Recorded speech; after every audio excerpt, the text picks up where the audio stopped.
കൊച്ചി ധനുഷ്കോടി ദേശീയപാതയിൽ നേര്യമംഗലം മുതൽ വാളറ വരെയുള്ള ഭാഗത്തെ നിർമ്മാണ പ്രവർത്തനങ്ങൾ നിലച്ചിട്ട് 2 മാസം പിന്നിടുന്നു. വനഭൂമിയിലല്ല നിർമ്മാണ പ്രവർത്തനം നടക്കുന്നത് എന്ന കാര്യത്തിൽ വ്യക്തത വരുത്താൻ സംസ്ഥാന സർക്കാർ ഇടപെടാത്തതാണ് നിർമ്മാണം നിലയ്ക്കാൻ കാരണം എന്നാണ് ആക്ഷേപം. പരിസ്ഥിതി പ്രവർത്തകർ നൽകിയ ഹർജിയെ തുടർന്നാണ് നേര്യമംഗലം മുതൽ വാളറ വരെയുള്ള ഭാഗത്തെ നിർമ്മാണം തടഞ്ഞുകൊണ്ട് ഹൈക്കോടതി ഉത്തരവിട്ടത്. റോഡ് നിർമ്മാണം നടക്കുന്നത് കേന്ദ്ര വനം പരിസ്ഥിതി മന്ത്രാലയത്തിന്റെ അനുമതിയില്ല എന്ന് ചൂണ്ടിക്കാണിച്ചായിരുന്നു നിരോധനം. നിർമ്മാണം നടക്കുന്ന പ്രദേശം വനഭൂമിയിൽ ഉൾപ്പെടുന്നതല്ല എന്ന വസ്തുത നിലനിൽക്കെ അഡീഷണൽ ചീഫ് സെക്രട്ടറി നൽകിയ സത്യവാങ്മൂലത്തിലെ അവ്യക്തതയാണ് കുരുക്കുകൾ മുറുക്കിയത്. കൊച്ചി ധനുഷ്കോടി ദേശീയപാതയുടെ 85ന്റെ നിർമ്മാണ ജോലികൾ 2 മാസക്കാലമായിട്ട് നിർത്തിവെച്ചിരിക്കുകയാണ്.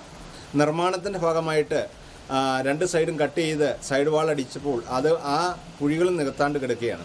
എത്രയും പെട്ടെന്ന് ഈ കുഴികൾ നികത്തി ഈ പണികൾ പൂർത്തീകരിക്കാൻ ഗവൺമെൻറ് ഇടപെടണമെന്നാണ് ഹൈവേ ജാഗ്രത സമിതിക്ക് പറയാനുള്ളത്.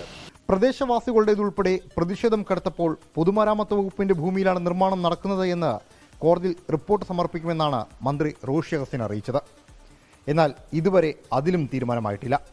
കേസ് വീണ്ടും ഹൈക്കോടതി പരിഗണിക്കുന്ന ബുധനാഴ്ച സർക്കാർ അനുകൂല നിലപാട് എടുത്തില്ല എങ്കിൽ പ്രതിഷേധം കടുപ്പിക്കാനാണ് നാട്ടുകാരുടെയും വിവിധ സംഘടനകളുടെയും തീരുമാനം.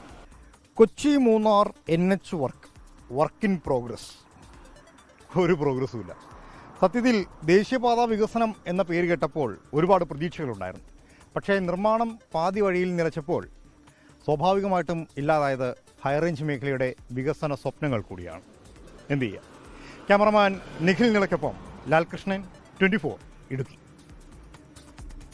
ലോകത്തെവിടെയായാലും ഏത് സമയത്തും 24 വാർത്തകളും ഓഗ്മെന്റഡ് റിയാലിറ്റി പാക്കേജുകളും എക്സ്പ്ലെയിനറുകളും വിശദമായി കാണാൻ ഞങ്ങളുടെ യൂട്യൂബ് ചാനൽ നിങ്ങൾക്ക് സബ്സ്ക്രൈബ് ചെയ്യാം.